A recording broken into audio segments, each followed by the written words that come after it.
Yan guys, meron tayong tester dito na Wadfo digital tester. Yan, nag-check tayo ngayon ng electric fan na hindi gumagana galing sa ating client. Ang brand niya is Dowel. Siyempre, bago natin saksak sa kuryente, i-check muna natin yung motor niya. Bali, ito yung outlet niya, plug niya, socket niya. Tapos ilalagay natin sa 4K ohms. At ilalagay natin yung black test probe dito sa line 1, tapos line 2, ang negative positive. Yan, sa unplug niya ng electric fan. Tapos meron ditong switch. Ito yung switching ng electric fan ngayon. Tetest natin ngayon kung gumagana yung motor niya. Pag may reading, okay yan. 509 ohms, 463 ohms, 374 ohms. Tapos open. Zero to. Walang continuity to kasi off to off. Ngayon, sasaksak natin ngayon sa electric fan. Sasaksak ngayon natin sa guys, pangalawang ito check natin yung bushing itong LC. Buksan muna natin tong lock nya. May lock dito yan.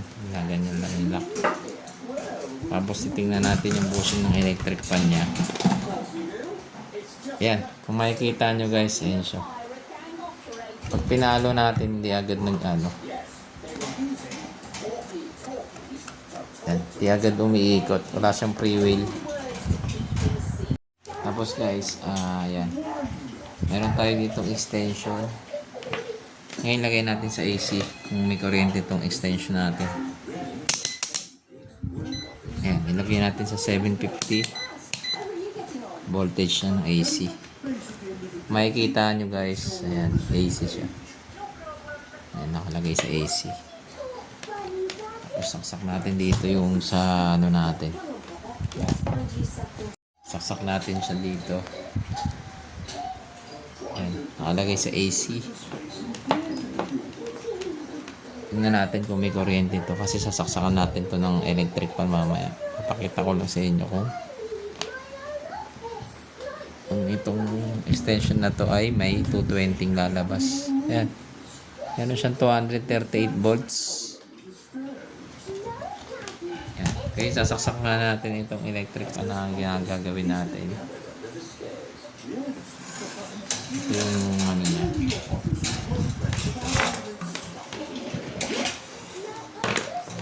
Papakita ko lang sa inyo kung gagana siya.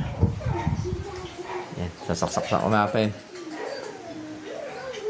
Yan, sinaksak na natin. Tapos papaganahin natin yung ano niya, ito. Electric fan. Yung selector switch ng 1. Yan, kung makikita nyo guys, ugong lang yan. Oh. Ayan. Sobrang higpit niya. Pag ganyan, din na natin tutuloyan kasi pag hinayaan nyo lang nakaandar yan, di umiikot, puputok yung motor nya. Puputok yung fuse sa loob. Ngayon, bunutin na natin. Ngayon, gawin na natin to guys. Tanggalin natin tong mga ano nya, tornilyo. Sabi, kukuha tayo ng screw. Tatanggalin na natin yung ito. Dito yung screwdriver. Natanggalin natin. Lang natin to ng 2 fingers ito para matanggal.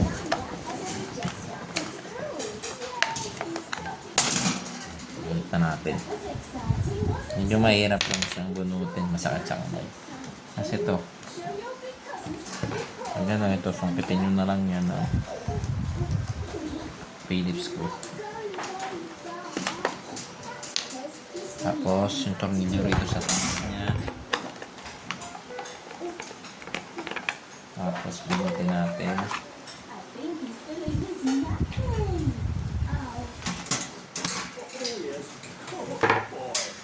First na open na natin siya.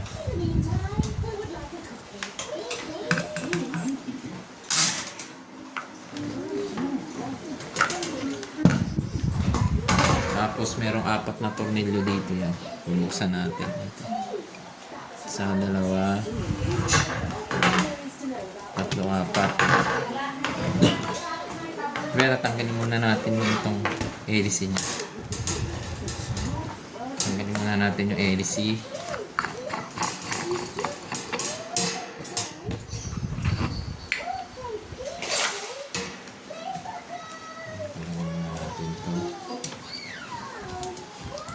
Hindi ko na itong Hindi ako nung Tapos meron yung clip dito, yung washer. Yan, meron siyang washer. Hoy! Tanggalin natin. Ito, guys, kung malalaman nyo kapag yung bushing, ayan o, hindi maiikot-ikot to. Yan, sobrang higpit. Ginagawa kasi dito para hindi masira yung electric pan nyo. Huwag nyo siyang papandarin ng 24 oras para hindi napupudbod yung bushing. Tapos pag ano, lalagyan nyo ng Sinner oil dito, kaya baby oil, para naalagaan yung shafting niya. Kasi napupuno ng buhok. Ito, buhok ng aso. Yan o, daming buhok ng aso. Sumama na rin sa shafting.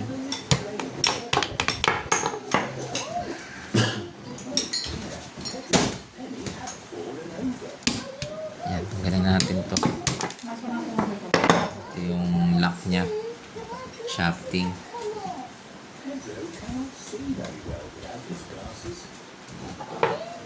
Tapos may tornilyo yan dito. Tanggalin din natin.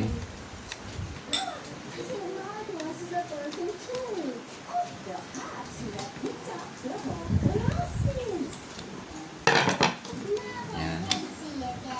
Tapos natanggalin natin itong 4 na tornilyo niya.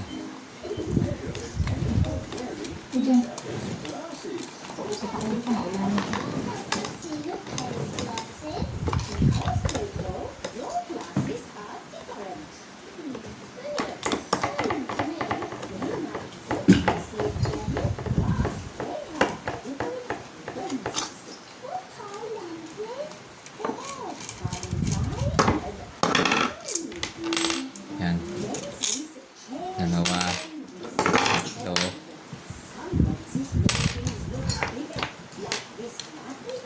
Tapos 4.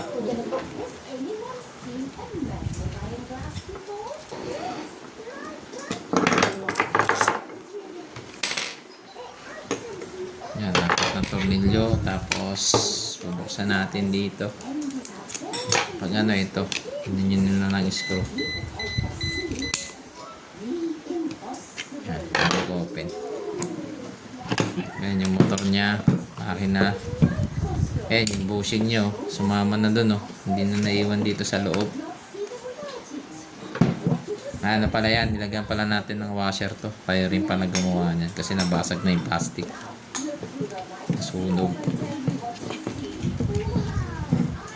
Tapos tanggalin na natin. Yan, matanggal. Yan yung shafting niya. Dikit na dikit.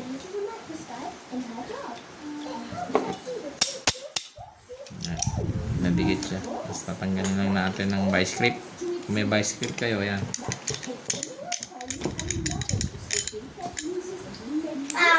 Kasi ikut-ikutin natin para matanggal. Yan, tuturo ko na sa inyo kung paano gumawa ng electric fan para hindi na kayo mamroblema magpagawa sa mga tinusyan. Panoodin nyo lang yung video. Yan, tanggal na natin.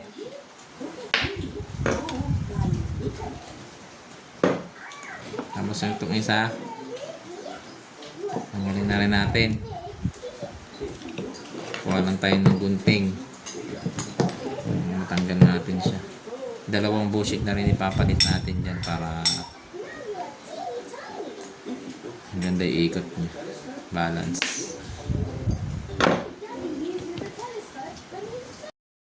Yan guys, meron tayong isang bote ng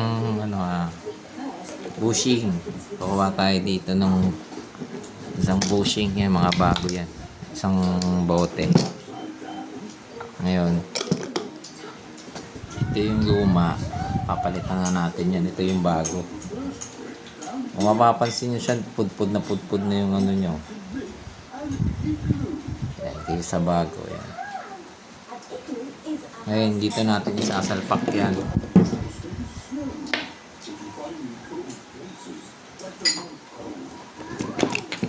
Sasalpak natin dito yan.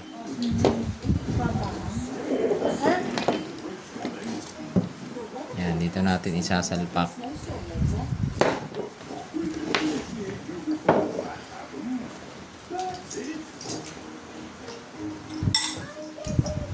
Tapos ito yung ano niya, flower. Tapos ito, papantayin lang natin to kasi pupupukin natin yan eh.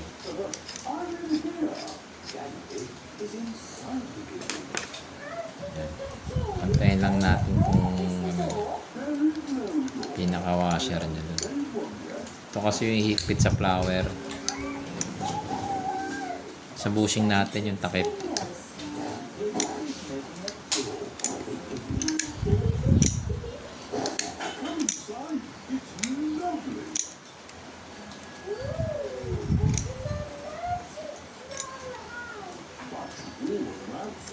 Yan, okay na.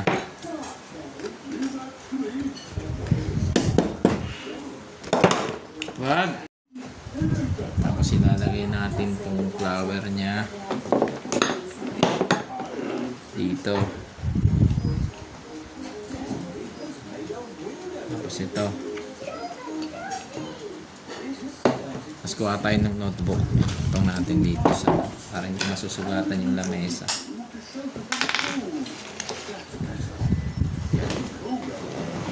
So, gamit na tayo ng butas. Yan. Lalagyan natin dito. Kasi pupukin ngayon natin siya. Pupukin. Yan. Para mag-push.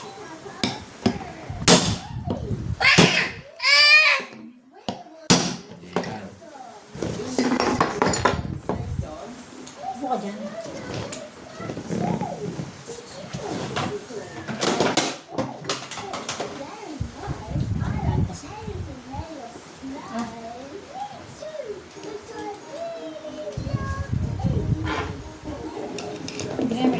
Yan guys, ilalagay na natin. Bushing niya. Tapos kabit na natin to.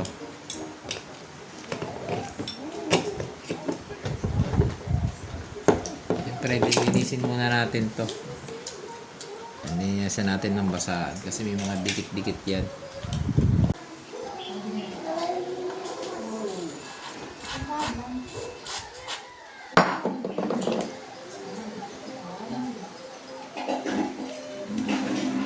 Kabit na natin. Silok.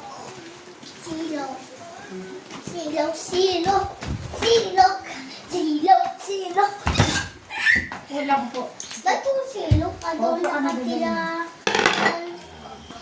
Silok. Ba't yung sisilok?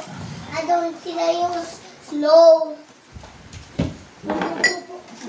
Kasi, ando siya. May tubig doon. O, bakit?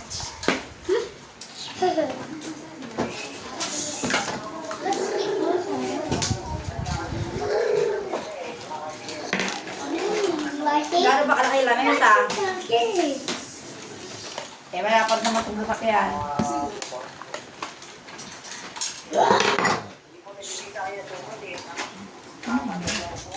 Ay, kasi yan, kasi malaki itong ano. Travis, kamoy sakyan. 450 ano yung gabi.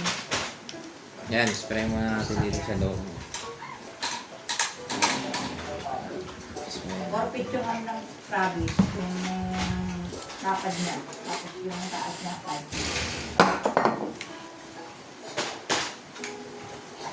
Look, pwede.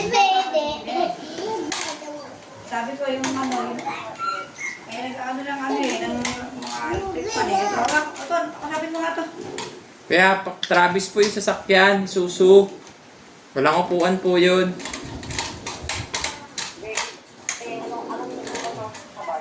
Yung sukat po ng sasakyan, 10 feet yung haba. Oo. Kaso naman yung mga king size dyan, king. Yung taas ka mo, ano, okay. Yung taas, 4 feet. Dapat 40 din. Yung lapad, 4 feet din. Oo. Oo. 10 feet yung haba, 4 feet yung lapad. Nakapagkarga na ako ng kama, king size eh. Oh, king size. Di ba mas kangaripod na yan ang tingnan? Yan tingnan. Karga na kamo ko ng ano dyan. King size yung kama na yung kinarga rito eh, nagkasya eh. Hindi pa itutulog doon. Ano ba yung kama na yan, may frame? Ano isa? 10 Apat na ano? 10 feet. Apat na Mas malaki pa sa L300. Yes, kakabit na natin siya.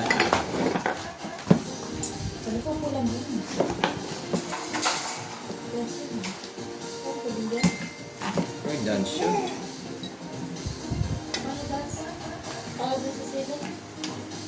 Jello! Look! Luto mo! Jello! Pandar na ako extension. Nagbayad lang pala dyan sa may General Diaz, no? Ang bayo mo kayo sa kwan. Magagalitan na. Oh!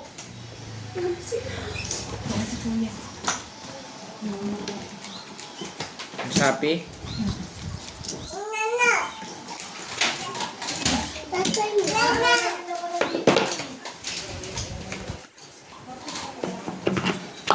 Guys, oh, free wheel na. Ayan, free wheel na siya.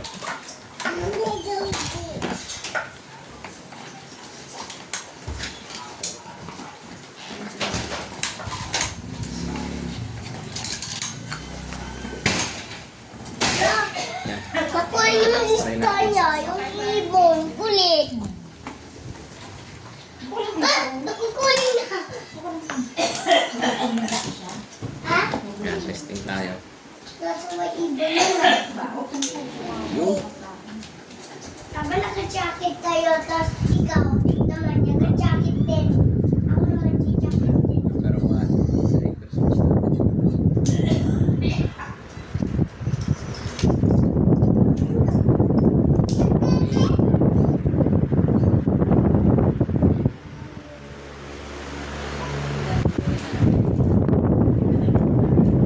Tanong natin itong sa likod niya. Takip.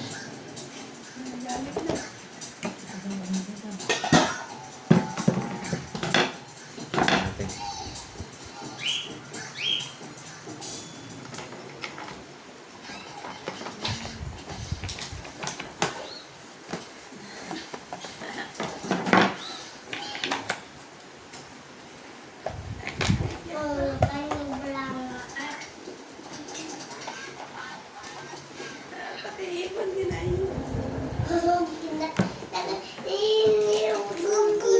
Tayo lang.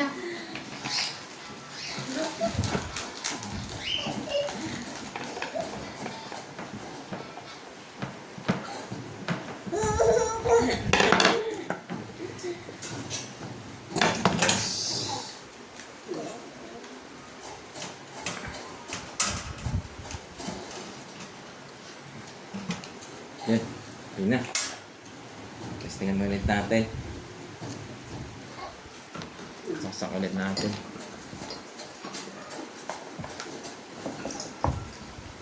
Yan. Banda rin. Lagyan muna natin itong ano. Yan. Tapos selector switch. Ibignan ako ng Diyos mo. Nasa malintik nila ng Diyos ka. Yun. Diba? Okay.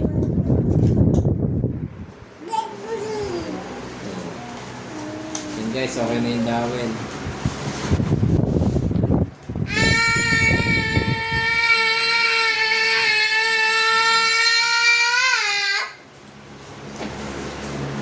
Abis ako. Yun na.